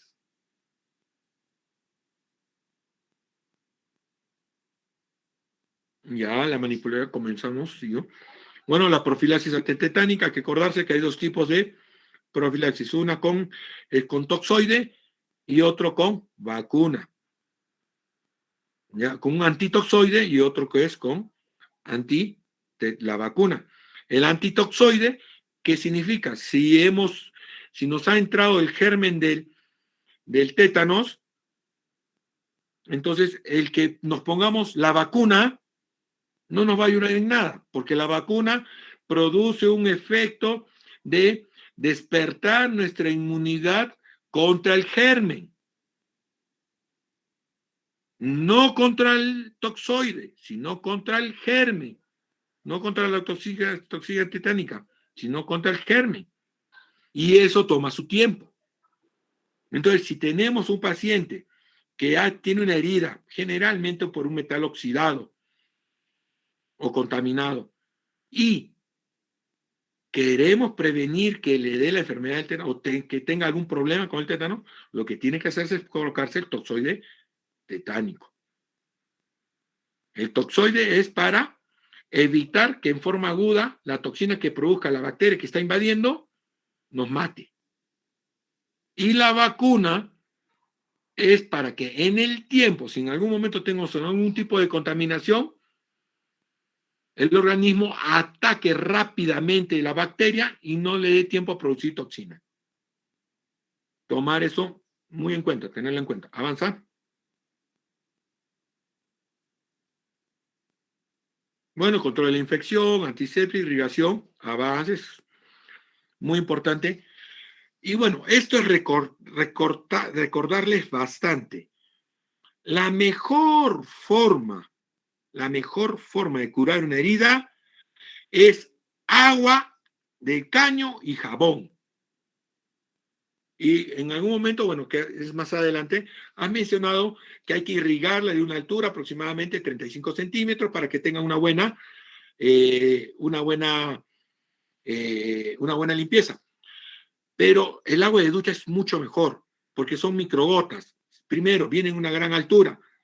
Por lo tanto, el arrastre de contaminantes es mucho mejor. Entonces, yo les recomiendo, cuando ustedes tengan una herida, cuando vayan a curar a un paciente, y si el paciente tiene la capacidad de meterse a la ducha, dígale, métase a la ducha y lávese bien, con bastante agua y jabón. ¿Qué jabón utilizar? El que les guste, pero que saque bastante espuma. Recordarles que el efecto benéfico del jabón es la espuma, que son microburbujas que tienen por presión superficial una gran capacidad de arrastre de los contaminantes de la herida. ¿Ya?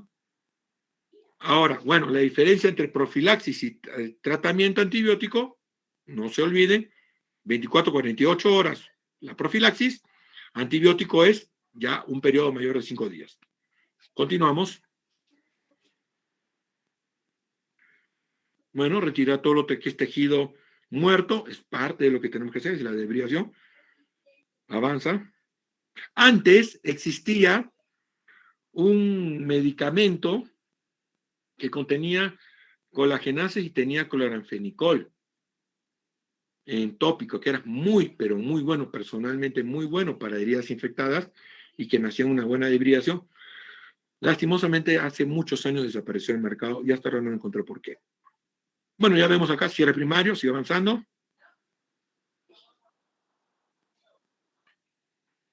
¿Ya? Esto, como lo ven, es en el tiempo. Posiblemente, arrastra, posiblemente esta paciente se ha hecho revisión de heridas cicatrizales, se ha puesto infiltraciones para combatir las zonas fibróticas y combatir las zonas de queloides que puedan estarse firmando.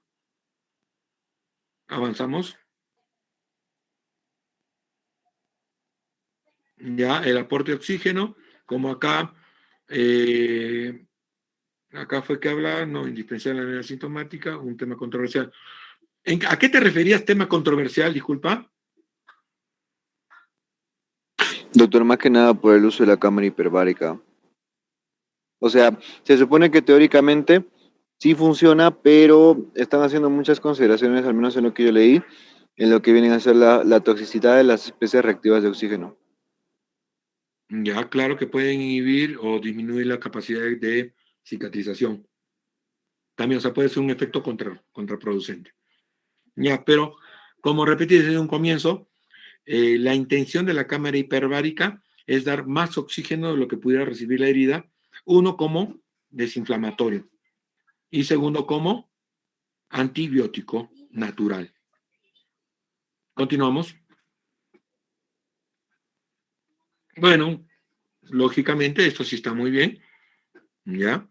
Un microambiente tiene que ser favorable. Como les mencioné, la clase del domingo, la curación avanzada de heridas y la curación convencional de heridas, ¿no? Y eso es el término o en lo que se basa la curación avanzada de heridas es en lo que está mencionando acá, mantener un ambiente húmedo en las heridas para poder estimular el crecimiento de tejido y poder o cerrar las heridas o que crezca tejido de granulación para poder hacer que esa herida se pueda injertar o pueda ser curada por cuarta intención. ¿Ya? Y como dicen, pacientes heridas extensas y crónicas. Esto de microeventos favorables, hablamos no de primera intención, sino a partir de segunda intención. Avanza.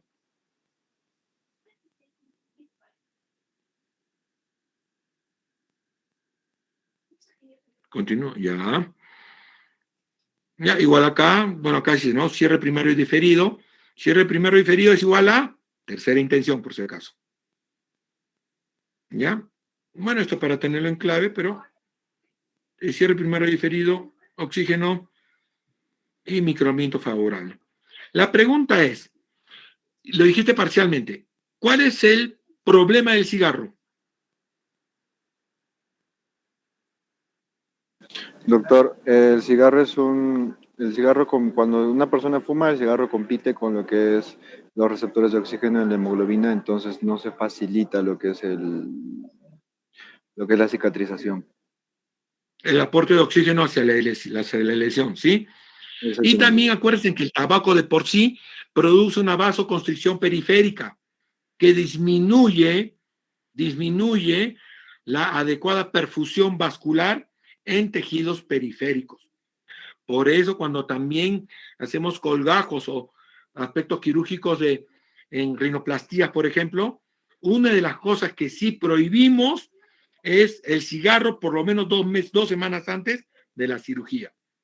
Eso es muy importante. El cigarro es un factor muy, pero muy perjudicial para la evolución de las heridas. Avanza.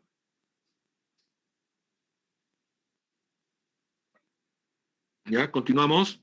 Bueno, lo que sí han dicho todos, y me parece que es lo que tienen que tener siempre en la mente es que la cicatriz no desaparece.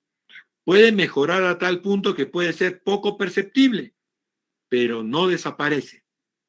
¿Y de quién depende principalmente y en mayor magnitud el que esta cicatriz se vuelva imperceptible?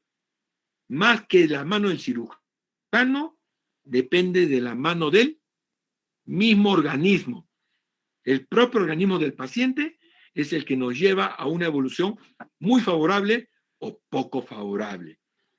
Dentro de toda mi experiencia he tenido pacientes en que le he dedicado el 1000% a dejarle la cicatriz en una línea que pareciera simplemente un ligerito rasmillón de gato, que lastimosamente después de 2 semanas, 3 semanas, empieza a formar queloide, o empieza a umbilicarse, o empieza a formarse, ponerse demasiado roja. Entonces, ese factor muy dependiente del propio organismo del paciente es lo que siempre tenemos que vigilar cuando hacemos un cierre de una herida. Aparte que también su mano, por eso tenemos las clases de suturas, su mano es muy importante para ayudar al organismo. Pero quien decide todo, al final de cuentas, lastimosamente, va a ser el organismo. Ahora, con el tiempo prudencial, generalmente tomamos, hemos tomado esas fechas en forma casi aleatoria.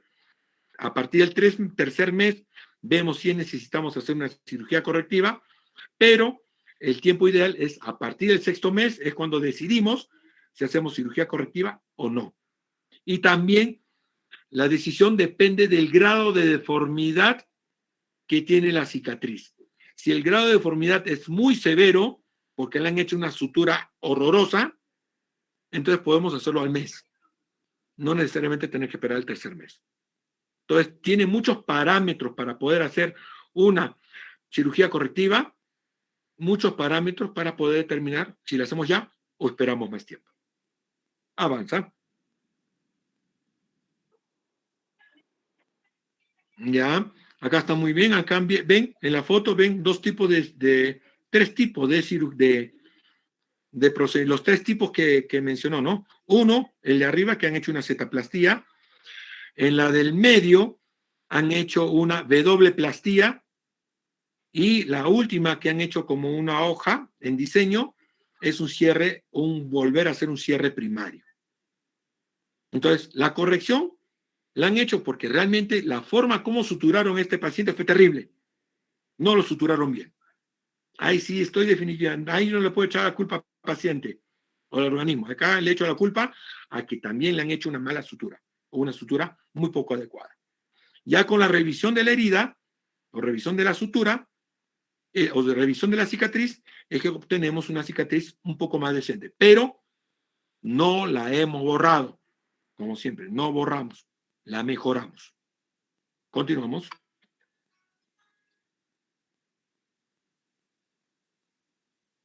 Bueno, como acaba de mencionar, ¿no? La recesión directa, la cetaplastía, la W-plastía, y bueno, como procedimientos ya son microdermobración y expansión tisular. La expansión tisular son para cicatrices muy grandes, muy extensas, y que actualmente yo tengo muchas dudas sobre su utilidad porque he visto mucha paciente que se le ha colocado el expansor tisular, se ha hecho el cierre de la herida y después se ha vuelto a retraer. Continuamos. Ya, y estos son ya tratamientos. Muy importante, por favor, métanse esto en la cabeza. Un paciente que tenga una cicatriz grande, que no es retráctil, que no produce contractura, ¿ya? Y que las características es cicatrizal, pero no queloidea y no retráctil, el injerto de piel no le va a mejorar más. El injerto de piel lo utilizamos principalmente, o tanto colgado como microcirugía, principalmente para cicatrices retráctiles, en que tenemos que sacar toda la cicatriz y poner un injerto de piel. Pero cuando la cicatriz es una cicatriz más que todo que por coloración y no por características de estructura, entonces un injerto de piel no va a desaparecer esa cicatriz, porque varias veces me vienen pacientes derivados de otros sitios en que su médico le ha dicho que te pongo un injerto de piel y va a desaparecer tu cicatriz. Y eso es totalmente falso. Avanza. Listo los ejemplos de cetaplastías. Me parece muy bien y me parece muy interesante que hayas puesto esa foto del dedo, porque eso es uno de los casos donde utilizamos bastante la cetaplastía reconstructiva para mejorar la calidad de la extensión de la mano en la cicatriz. Avanza. Y bueno, ya hablando de cicatrices normales, en resumen, esta parte, lo que tenemos que tener en mente es la cicatrización queloide. La cicatriz queloide. Entonces, como le digo a los chicos de práctica, que se metan en la mente que una cicatriz queloide hay que considerarla como un tumor benigno de características malignas o comportamiento maligno. Benigno, ¿por qué? Porque no produce metástasis. Comportamiento maligno, ¿por qué? Porque solo hasta ahora vemos que los cánceres son las que provocan que una célula sana se convierta en célula enferma. Y eso es lo que hace el queloide. El queloide en su avance va convirtiendo células epiteliales sanas en células epiteliales enfermas y productoras de fibroblastos o de fibrina o colágeno tipo 1, si mal no me equivoco. Entonces, si ya tomamos en concepto que se comporta como si fuera un cáncer sin producir metástasis, entonces lo que tenemos que hacer es tratarla como una especie de cáncer. Entonces, muchas veces utilizamos, el principal tratamiento que utilizamos para los queloides es la triamcinolona. No hablar de corticoides en forma generalizada, sino hablar de triamcinolona. ¿Ya? Y ya en práctica me preguntan, les voy explicando por qué. Y me gustaría que vean los efectos de la triamcinolona sobre las cicatrices, a diferencia de los otros corticoides. ¿Ya? Pero cuando esta triamcinolona no da mucho efecto, utilizamos antioncológicos y lo tratamos con un cáncer. Por lo tanto, utilizamos el 5-fluorouracilo. Y si tienen mucho en inyectable, por si acaso, inyectable intralesional, y si tienen muchos queloides por diferentes sitios, utilizamos la radioterapia superficial. Y esa radioterapia superficial es la que nos da una evolución favorable. Avanza. Bueno, úlceras crónicas, ya hemos visto. Avancemos. En todo esto se da una de las fases de la cicatrización, que es la epitelización, es que no se puede terminar de epitelizar y se queda como úlcera crónica. Esto es muy importante, mejoría el tratamiento, mejoría del estado circulatorio, control de diabetes, suspensión de Cerrillo, prevención de puntos de presión, control de infección. Cuando hablemos netamente de lo que es una úlcera de cúbito, ¿cuál es el principal tratamiento, el tratamiento gold estándar para una úlcera de cúbito? Es el movimiento. Pueden utilizar los mejores medicamentos del mundo, pero si el paciente sigue comprimiendo la zona donde está la úlcera, nunca va a solucionar ese problema. Entonces, el movimiento es el tratamiento gold estándar para una úlcera de cúbito. Y, bueno, no se olviden de esta famosa úlcera de Marjolin, que no es tampoco muy común, pero en úlceras crónicas por queloides o úlceras crónicas de úlceras varicosas puede llegar a formarse. ¿Avanzamos? Bueno, ya hablamos de las hipertróficas queloides. Apréndase esta parte. Las hipertróficas se autolimitan, se pueden disminuirse y nunca tocan tejido sano. Los queloides, si tocan tejido sano, invaden tejido sano, convierten el tejido sano en tejido enfermo y tienen un crecimiento no limitado. Avanza. Bueno, acá lo mismo. Sigo avanzando. Bueno, finalmente, esta parte del tratamiento quirúrgico del queloide únicamente lo recomendamos como primer tratamiento es en oreja.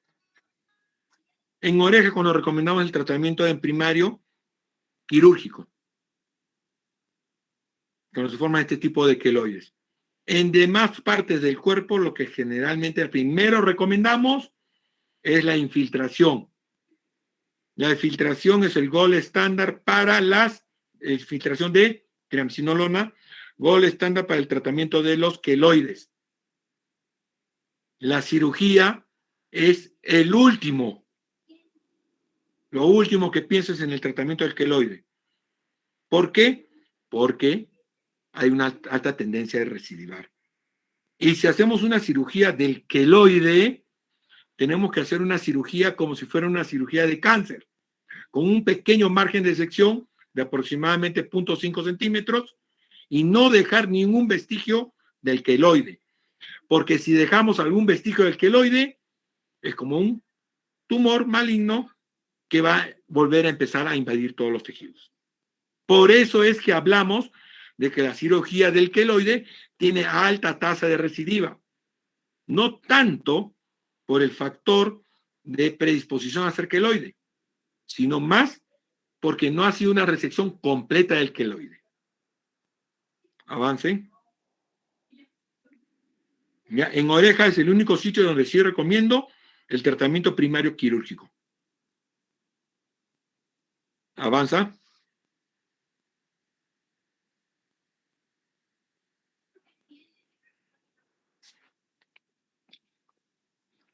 Avanza. Despierten. Doctor, ¿Están un ahí? momentito, por favor. Está teniendo problemas con su internet. Por su internet. Imagino. Ya, acá como vemos, los tratamientos por su residuos son bastante fastidiosos. Entonces, el tratamiento gold estándar primero es infiltración, salvo en oreja. ¿Ya? Ahora, la presoterapia no es un tratamiento para queloide. Es un tratamiento para prevenir el queloide. Son dos cosas diferentes. ¿Ya? Por ejemplo, en quemaduras, ¿por qué los quemaditos de tercer grado le hacen presoterapia o tienen sus vendas presoras o su ropa prensil? Porque se utiliza para prevenir el queloide. No es para tratar el queloide, porque si ya se forma el queloide, ya la presoterapia no te va a ayudar mucho. Las bandas de silicona me parece una excelente solución y todas las demás cremas tópicas que se pueden estar utilizando pueden ayudar, pero quien toma la decisión de que mejora o no va a ser siempre el mismo organismo. ¿Ya? Y esto es la parte importante, que no la he leído con mucha insistencia, pero esto que dice, dosis bajas de esteroides inyectables de depósito. ¿Qué significa esteroides inyectables de depósito? Significa que ese esteroide se va solo a colocar o se va a depositar en el sitio donde se ha colocado, lo cual significa que no va a hacer efecto en otro sitio, lo cual significa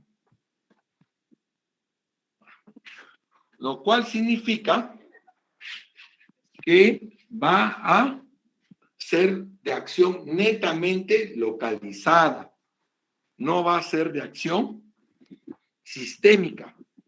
Es una mínima cantidad del corticoide que hace efecto sistémico, de la triamcinolona. ¿Ya? Entonces, no olvidarse de eso. Bueno, ya se están retirando y ese fue el compañero. Bueno, justo estamos al final de todo. Doctor, disculpe, ese fue el internet de mi compañera, yo lo voy a presentar. Solo faltan algunas diapositivas. Sí, ya estamos casi al final del esto. Pero acuérdense, esta parte muy importante. El corticoide que se debe utilizar es triamcinolona. que es un corticoide de depósito, cuyos microcristales empiezan a hacer efecto solo en la zona donde se ha depositado.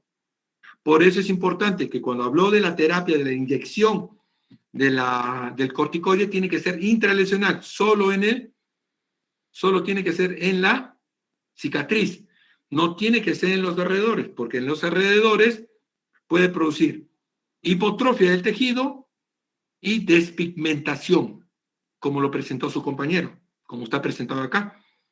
Y segundo, el tiempo de acción aproximado de estos corticoides, de este corticoide triamcinolona, es 3 semanas, 2 a 3 semanas. Por lo tanto, se recomienda que la infiltración tiene que hacerse cada 3 semanas a 4 semanas. Lastimosamente hay muchos colegas que tienen el concepto equivocado y colocan la infiltración cada semana o cada 2 días, cada 3 días. Y obtenemos, como en esta figura A del hombro, un resultado menos agradable, que es un hundimiento. Y terminamos pasando de Guatemala a Guatepeor. Y bueno, en la explicación de la técnica quirúrgica sin filtros, si se dan cuenta, solo el queloide se ha puesto blanco. Los tejidos alrededor del queloide siguen manteniéndose sin medicamento. Y a eso es lo que tenemos que llevar. Solo infiltrar el queloide. Ahora, la reacción del Cushing iatrogénico generalmente no es tanto porque le han infiltrado triamcinolona. Principalmente es porque le han infiltrado otro tipo de corticoides como dexametasona, betametasona, hidrocortisona, en forma constante, muy seguida, y que nos ha llevado a eso, porque todos esos se reabsorben y llevan a ser sistémicos. La ventaja de la triamcinolona es esa, que no se hace sistémica fácilmente. ¿Avanza? Bueno, volvemos gel de silicona, el uso de cinta papel peroso. Sí, nos ayuda. Ya han habido un par de estudios que hablan del uso del micropor, que es el papel peroso, 3M, en el control y tratamiento de cicatrices. Avanza. Ya, la presoterapia, ya conversamos de eso. Otros tratamientos, 5-fluoracilo, vilomicina, imiquidot, interferón. Si se dan cuenta, todos esos son tratamientos antineoplásicos.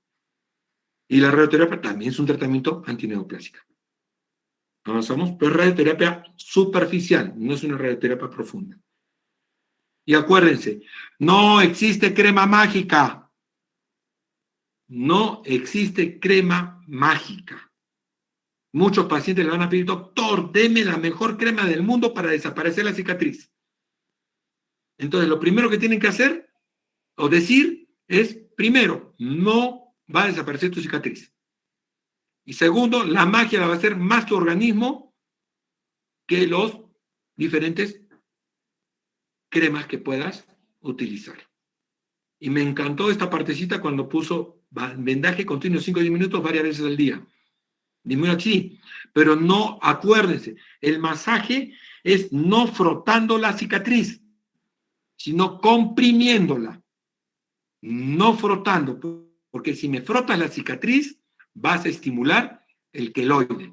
Si comprimes la cicatriz y haces un masaje compresivo, sí vas a ayudar. Acuérdense, la forma también es muy importante para ayudar a la cicatriz. Continúa. Creo que eso fue lo último. Sí, eso fue lo último. Listo, muchachos. ¿Alguna pregunta, duda, miedo, temor, pánico, terror?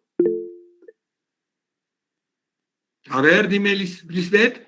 Doctor, buenas tardes. En el caso de un paciente que, digamos, ya tiene la vacuna antitetánica y sufre por una lesión por algún metal o clavo, ¿es necesario igual ponerle el antitoxoide? Siempre por si acaso. ¿Por qué?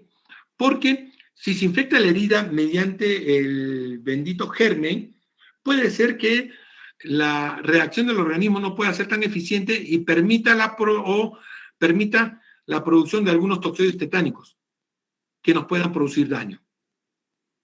Entonces, Preguntamos más que todo si está vacunado o no vacunado para no ponerle la vacuna. Pero por lo general yo recomiendo sí ponerle un toxoide.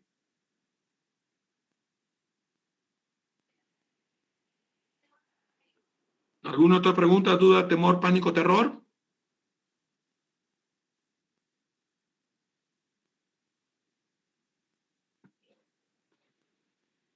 Correcto, muchachos. Por favor, ponga presente antes de poner salir de la grabación.